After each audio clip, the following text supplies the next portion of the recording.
This past weekend, a new live-action adaptation of The Little Mermaid, directed by Rob Marshall, released in theaters.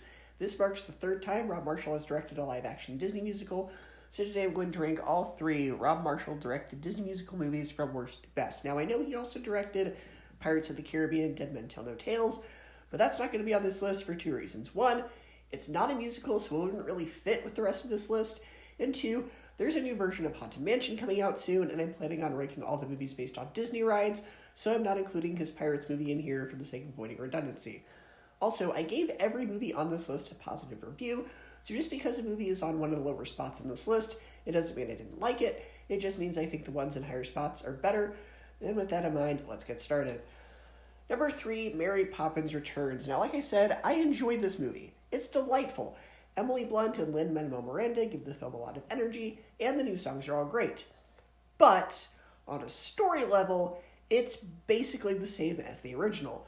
There's a scene where the characters go into a ceramic bowl and visit all this animated world, and it's very similar to a scene in the original where they go into the chalk drawing. There's a scene where they visit one of Mary Poppins' quirky relatives and help them solve a problem, just like in the original.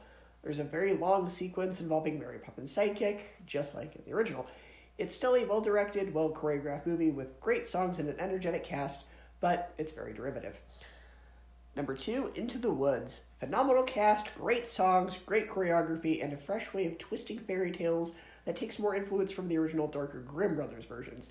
And frankly, I'm surprised Disney put their names on this film since it is so mature, and at times does get a bit too mature for its PG rating. For older audiences, this is a great story with all the fairy tales coming together and interacting with each other towards a common goal, but there are some darker, more mature themes. But the film is all the better for it. What holds it back is the plot gets very convoluted at times and feels a bit stretched out in the second half, but that's more the fault of the writers of the original Broadway show, not the film, and I think it was adapted to film very well. And coming at first place is The Little Mermaid. This film is visually marvelous, the tone and spirit of the original are kept, Halle Bailey kills it as Ariel, her voice is amazing, and surprisingly, Melissa McCarthy gives a really good performance as Ursula. I don't really like Melissa McCarthy in anything, I usually find her very annoying, but here she disappears into the role. I completely forgot it was her. I saw Ursula, not Melissa McCarthy. Much like how when Will Smith played the genie in Aladdin, she took the base of what was in the original and made it her own.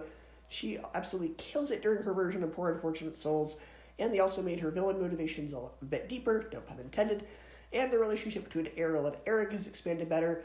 Now, while there are a few mixed performances in this film, mainly from Javier Bardem, Awkwafina, and there are a few scenes where I think were executed better in animated form, I still think this was a very captivating adaptation, and it's probably his best Disney musical, so it comes in at number 1. So, your ranking of the 3 Rob Marshall Disney musicals, and I will see you next time.